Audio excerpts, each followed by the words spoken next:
Hi everyone, this is Mrs. G, and today we're going to talk about compositions of functions and inverses. But first, please pause the video and give this warm-up a try. Alright, so go ahead and check your work. So when you're told to evaluate for a function, they're essentially saying plug in this number wherever you see x. So you see f of 1, that's what I did, and we end up with negative 1.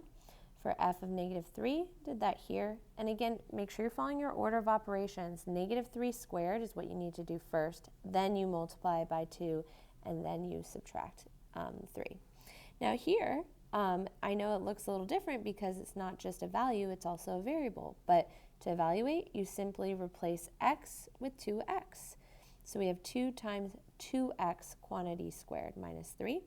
So I'm going to square the 2 and the x first, giving me 4x squared. Then I can multiply the two terms. And then here, I can't subtract these two terms, so this is going to be my answer. So it's absolutely fine to plug variables or other functions into a function, which is part of what we're going to be doing today with compositions.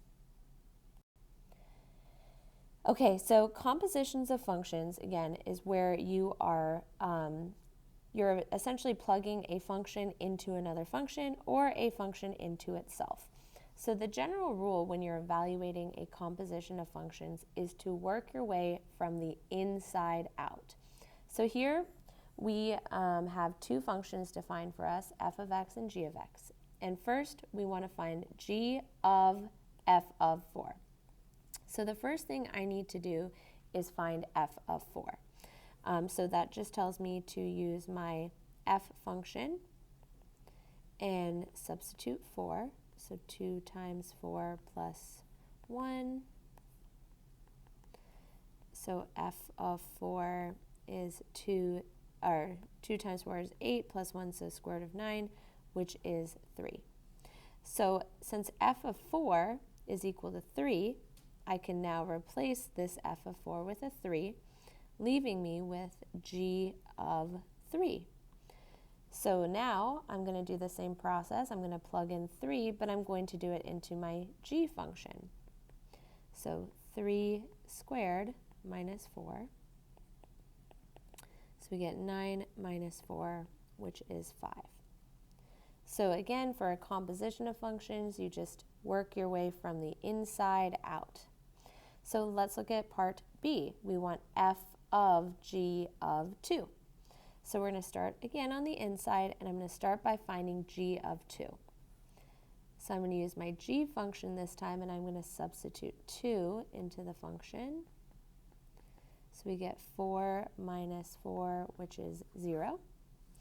And then that means that I can replace this g of 2 with a 0. So they actually want us to find f of 0. So I'm going to go to my f function, and I'm going to replace x with 0. So f of 0 is the square root of 1, which is just 1. And for part C, you can see that we're plugging a function into itself, and that's okay. We still just follow the same process. We start on the inside. So I'm going to start by finding g of negative 2. So we have negative 2 squared minus 4, which is 4 minus 4, which is 0. So I'm going to replace g of negative 2 with 0. And then I'm going to find, that means I'm going to find g of 0. And again, I'm going to go up to my g function, and I'm going to replace x with 0. So I can see that g of 0 is negative 4. So again, just work your way from the inside out, and you should be good to go whenever you come across a composition of functions. All right, go ahead and pause the video and give this one a try on your own.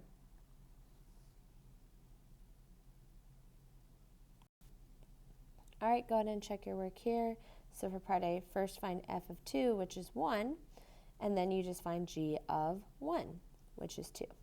For part B, you have to start by finding g of 3, which is 10, and then that means that you're going to find f of 10, which is 5. And for part C, you start by finding g of negative 3, which is also 10, and then you find g of 10, which is 101. All right, let's try another one together. So here we have two different functions for f and g. And here you can see that we're not plugging in values, we're actually keeping it in terms of x. So we want to start by defining g of x. We know that g of x is just 3x minus 3. So that means that we want to find f of 3x minus 3. So that just tells me to look in my f function, and wherever I see an x, I simply replace it with 3x minus 3. So it becomes 5 over 3x minus 3. We can actually leave that as our final answer. So for part B, kind of similar process. We start on the inside, and we're going to define f of x as 5 over x. So I'm actually going to replace that. And again, this just tells me to look at my g function, and wherever I have an x, I replace it with 5 over x. So I have 3 times 5 over x minus 3.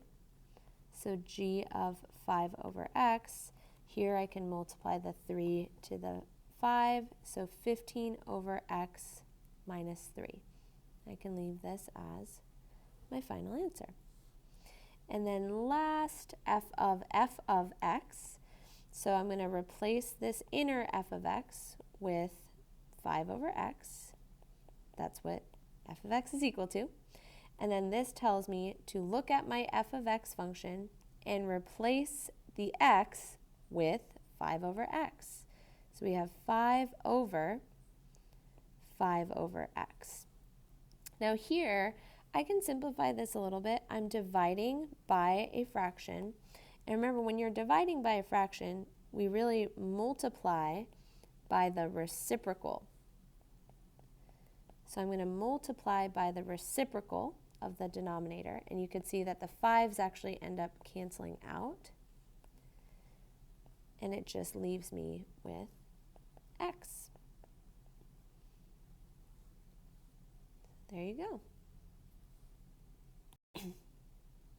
All right, so here's one for you to try on your own, so please pause the video and give it a shot.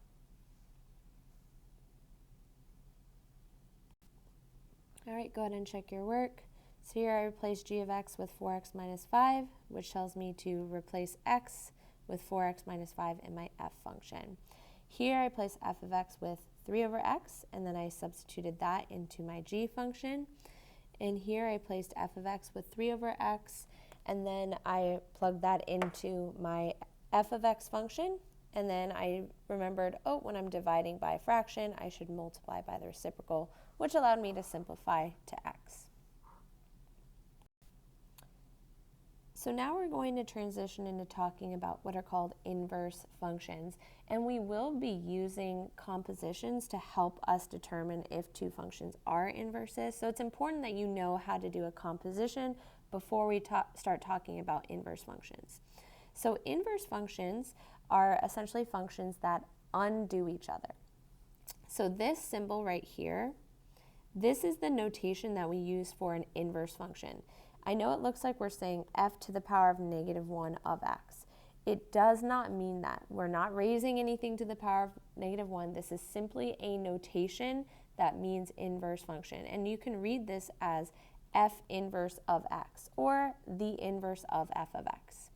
So by definition, and here's where our compositions come into play, f of f inverse of x equals x. So that means if you plug an inverse into its other function, everything should cancel out and you should just end up with x.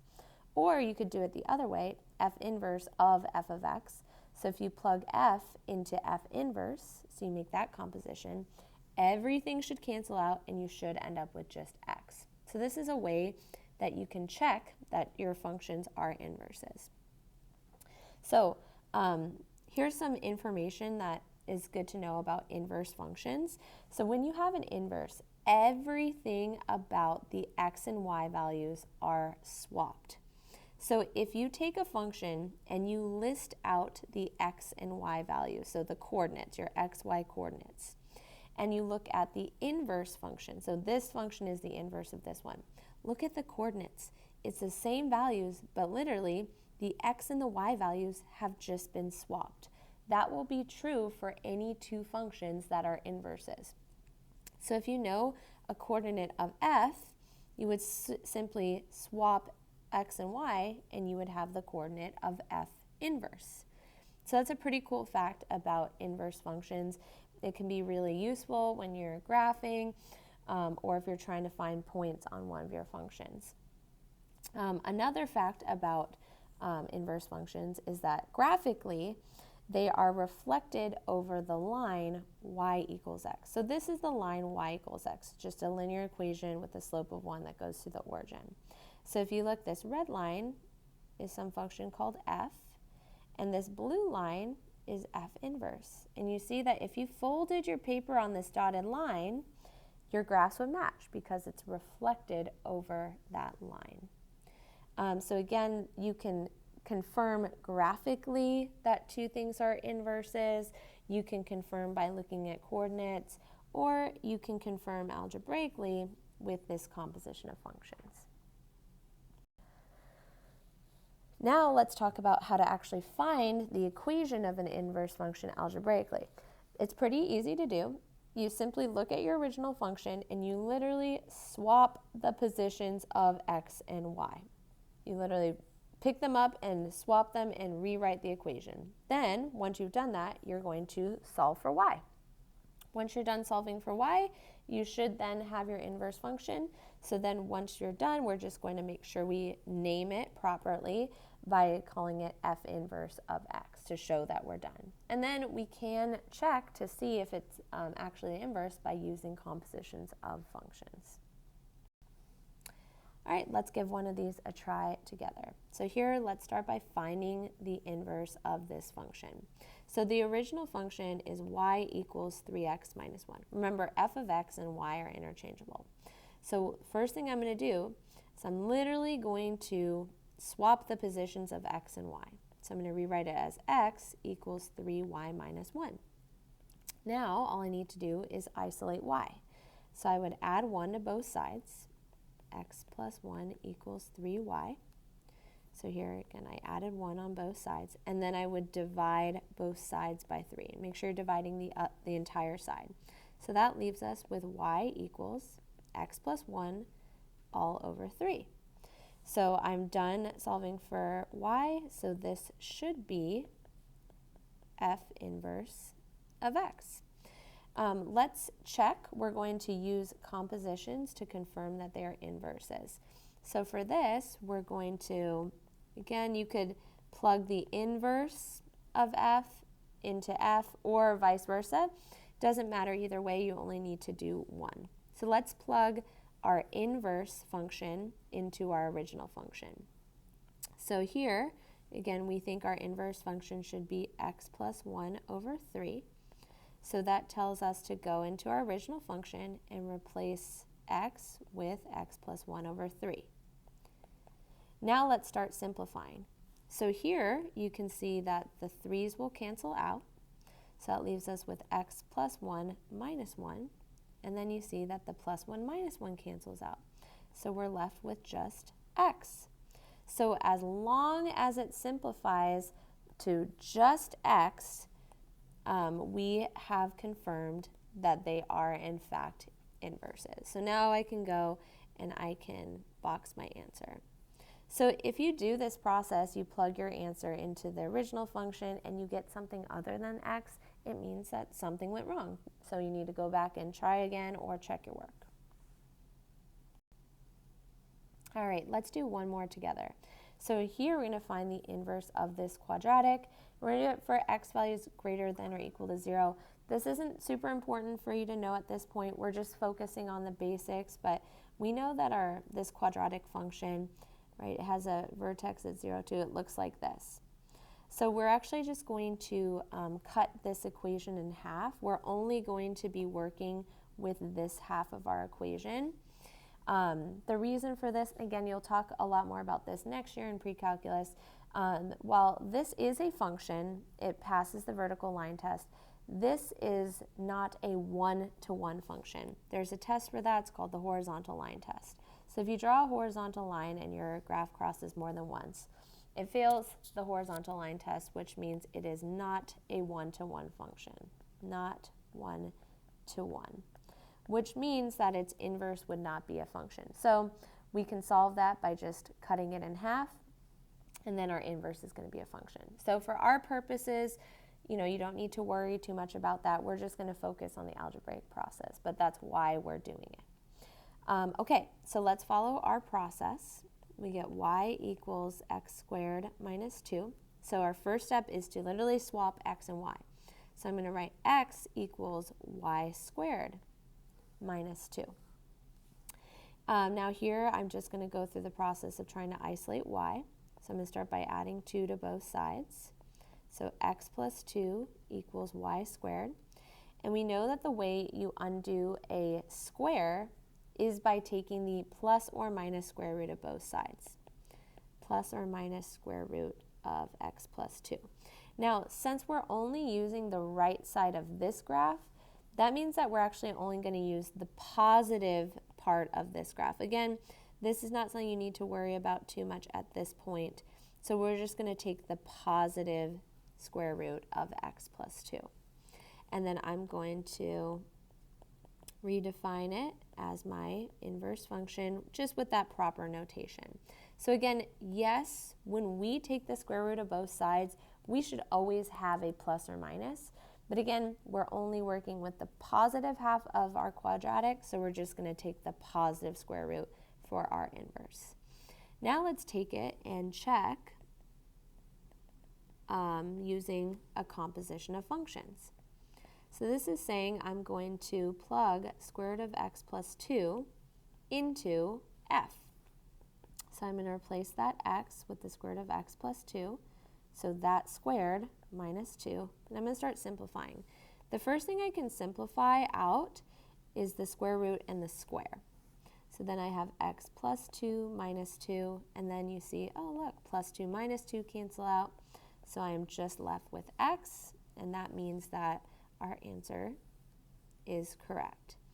So again, for our purposes, don't worry about the fact that it says for x is greater than or equal to 0. You don't need to worry about one-to-one functions at this point. We'd just like you to know algebraically how to find that inverse and how to check it by using a composition of functions. All right, let's try one more together. So here we have a square root function, y equals 2 times the square root of x minus 3. So I'm going to swap the positions of x and y, and then I'm going to try to solve for y. So I'm going to start by dividing both sides by 2. So x over 2 equals the square root of y minus 3. We learned last class that we can undo a square root by squaring both sides. So I can rewrite this as x squared over 4. Make sure we're squaring both the numerator and the denominator. Equals y minus 3. And then I'm going to add 3 to both sides. So x squared over 4, or 1/4 x squared is fine, plus 3. So now that I am done isolating, I'm going to rewrite it with my function notation, and I'm going to confirm that with my composition of functions. So I'm going to do f of x squared over 4 plus 3. Again, this looks scary, but it's really not. We're just replacing x with this term and just kind of chipping away to simplify. So x squared over 4 plus 3. So again, I replaced that for x, but I still have the minus 3 here. So the first thing that I would do if I was simplifying is I would do the plus 3 minus 3. So we have 2 times the square root of x squared over 4. We know from our properties of radicals that I can rewrite this as the square root of x squared over the square root of 4. And then we know that the square root of 4 is 2. So and we know that the square root of x squared is x. So we have 2 times x over 2. which simplifies to just x, which is what we would hope should happen when we plug f inverse into f. So as long as it simplifies to all just x by itself, we know that they are in fact inverses. So there you go. So you can see that the inverse of a square root function is a squared function or a quadratic. And you saw from the last example that the inverse of a quadratic is a square root function. And it's because the operation of a square root and a square undo each other. And that's exactly what inverses do. They undo each other. All right, here's the last one for you to try on your own. So again, please pause the video and give it a shot.